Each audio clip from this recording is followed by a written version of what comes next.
কাদের শব্দ করে কাদের সিদ্দিকীর ব্যাপারে শুনি স্যার, সে তার তার রাজনৈতিক পিতা বলে শেখ মুজিবকে, তার নাকি অনেক ভালোবাসা ছিল, সে অনেক করেছে, মানে এর ব্যাপারে কিছু জানেন কিনা? সে 15ই আগস্টের আগে বা পরে তার তার তারই কিছু, বা মুক্তিযুদ্ধের সময় তাকে তো দেওয়া হয়েছে, খেতাব খেতাব দেওয়া খেতাব হয়েছে। দেওয়া হয়েছে, তো আসলে তার মানে ভূমিকাটা কি ছিল স্যার? আচ্ছা, 71-এ ইয়েস, সে মানে অরিজিনাল সে নাকি মানে ফার্স্ট বেঙ্গল রেজিমেন্টে ছিল, একটা লাস্ট লাস্ট নাইট ছিল, সেখানে চলে যায়। সেই মুক্তিবাহিনী ফর্ম করে ময়মনসিং এরিয়াতে, টাঙ্গাইল এরিয়াতে, তার নিজের এরিয়াতে সে কিছু কাজকর্ম ওরে করেছে, কিন্তু তার এরা ছিল আর্মির মানে ইন্ডিয়ান আর্মির আন্ডারে। তাকে ট্রেনিং মেনিং তার পরিচালনা সবকিছু ইন্ডিয়ায় কিন্তু দিত। মুজিব বাহিনী, কাদেরিয়া বাহিনী এরা কিন্তু পরিচালনা করত ভারতীয় ইন্টেলিজেন্স ফোর্স এর মাধ্যমে। এমনকি মুজিব বাহিনীকেও ট্রেনিং দিছিল মানে ভারতীয় মেজর জেনারেল কি নাম ওর, Sujan Uban she was the director general of Uban Singh, Uban Singh.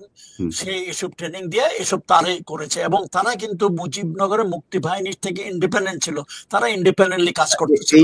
মানে এই যে কাদের সিদ্দিকের যে কাদেরিয়া বাহিনী, এই বাহিনীর সাথে নাকি বাঘা বাহিনীর সাথে নাকি মুক্তিযোদ্ধাদের মাঝে মধ্যে যুদ্ধ টুদ্ধ হতো, এটা সত্য? যুদ্ধ হতো কিনা জানি না, একটা তাদের মধ্যে একটা ক্ল্যাশ ছিল, কারণ তারা ইন্ডিপেন্ডেন্টলি, তারা মুজিবনগর থেকে অর্ডার নিত না, তারা নিজেরা নিজেরাই কি করতো তারা নিজেরাই জানে। বলেছি যে তারা ইন্ডিয়ার কন্ট্রোলে ছিল। আর মুজিবনগরের কাহিনী, মুজিবনগরের যে মুক্তিযুদ্ধ, এটা মুজিবনগরের হেডকোয়ার্টার আন্ডারে, জেনারেল ওসমানীর আন্ডারে আমরা করেছি। আর আমি বললাম তো, যুদ্ধের সময় আমি ফ্রন্টে ছিলাম, ভিতরে কি হয়েছে অত কিছু জানি না। এসব পরবর্তী কাহিনী, যে মুজিব বাহিনী, কাদেরিয়া বাহিনী, এরা mostly they were political forces, political ইন্টেনশনে তাদেরকে ব্যবহার করা হয়, এবং তার কমান্ডে ছিল, কন্ট্রোলে ছিল ভারতীয় বাহিনী। এখন তারা এই বাহিনীটা বিভিন্ন জায়গায় ডাকাতি ধর্ষণ এইসবের সাথেও জড়িত ছিল, এগুলো কি সত্য?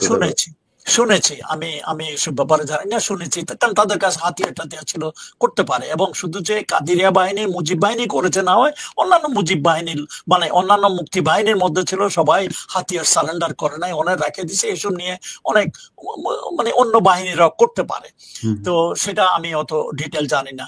এখন যে তুমি প্রশ্ন ছিল যে কাদের সিদ্দিকের রোলটা, শুনেছি 15ই আগস্টের পরে তার পার্সোনাল একটা লয়্যালটি ছিল শেখ মুজিবের প্রতি। সে নাকি ইন্ডিয়াতে ভাইগে গেছে, ভাইগে যায় সে কিছু একটা মানে প্রতিবাদ করার চেষ্টা করছিল, প্রতিহত করার চেষ্টা করছিল, সাকসেসফুল হয় নাই। সে মানে কয়েক বছর ইন্ডিয়াতে থেকে আবার চলে আসছে। He is a very controversial character. এবং যুদ্ধের পরে রেস করছে, কি ঘটনা ঘটেছে এটা সবাই জানা, বিহারীদেরকে নিয়েছে, কি ব্যানার্জি মারছে, ইটস এ দুঃখজনক কাহিনী। ধরেন আপনাকে যদি জিজ্ঞেস করি যে কাদের সিদ্দিকী এই যে আর্মি স্টেডিয়ামে যে মানুষগুলোকে মানে বন্দুকের এই যে বেয়নেট দিয়ে গুতিয়ে গুতিয়ে তারপরে মারলো, চোখ উঠিয়ে ফেললো, এটার জন্য কি তার বিচার হওয়া উচিত না? মানে সেটা তো স্বাধীন দেশ, তখন তো যুদ্ধ চলছিল না। আমি যা কাহিনী শুনেছি, কারণ আমি তো এগুলো চোখে দেখিনি, এগুলো কাহিনীর ছবিও দেখেছি। তো কাদের যে স্টেডিয়ামে যে ঘটনা ঘটছে, it's recorded international, everybody knows. আমি শুনেছি কাদের সিদ্দিকী নাকি সাথে সাথে, তখনও কিন্তু মুজিবনগরের সরকার ঢাকায় আসে নাই, তাজউদ্দিন তখনও কলকাতায়, সে নাকি কলকাতা ছুটে গেছে।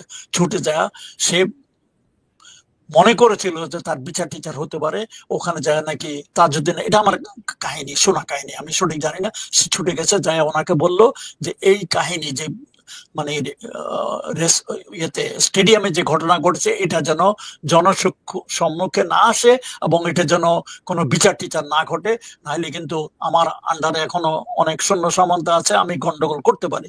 চিন্তা করো তখনকার সিচুয়েশন বাংলাদেশে ফ্লুইড, এখনো কোন দিকে ঘটনার মোড় নেয় বলা মুশকিল। এই জন্য হয়তো তাজউদ্দিন মানে হাও বলে নাই, নাও বলে নাই, কিছু না বলে নাই, ঠিক আছে আপাতত ওদিকে আমরা যাচ্ছি না, তুমি যাও, কাদের দিকে চলে আসছে। ইয়েস, তোমার কথা ঠিকই, বিচার হওয়া উচিত ছিল, কিন্তু করবেটাকে? তারপরে এখনো মামলা হওয়ার সুযোগ আছে সেটা। ইয়েস, এখনো আছে যদি ইনভেস্টিগেশন ঠিক মতো করা হয়। অথচ তারপরে তো কাদের সিদ্দিকী আনুষ্ঠানিক ভাবে শেখ মুজিবের হাতে তার অস্ত্র সারেন্ডার করে স্টেডিয়ামেতে, বিরাট মানে ফ্যানফেয়ারের মাধ্যমে ওগুলা শো দেখানো, কিন্তু সব দেওয়া হয় নাই। লোকজন অনেকে আমাদের এখনো আছে, এবং কাদিরিয়া বাহিনী পরে রক্ষী বাহিনীতে যোগ দেয়, এবং রক্ষী বাহিনী দেশের মধ্যে কি করেছে এটা সবাই জানে। তারপরে এবং ইয়েকে কাদের মানে কাদের সিদ্দিকীকে তোমরা যারা টাঙ্গাইলের গভর্নরও বানানো হয়েছিল বাকশালের আন্ডারে, আনফর্চুনেটলি সেটা তো আর হয়নি।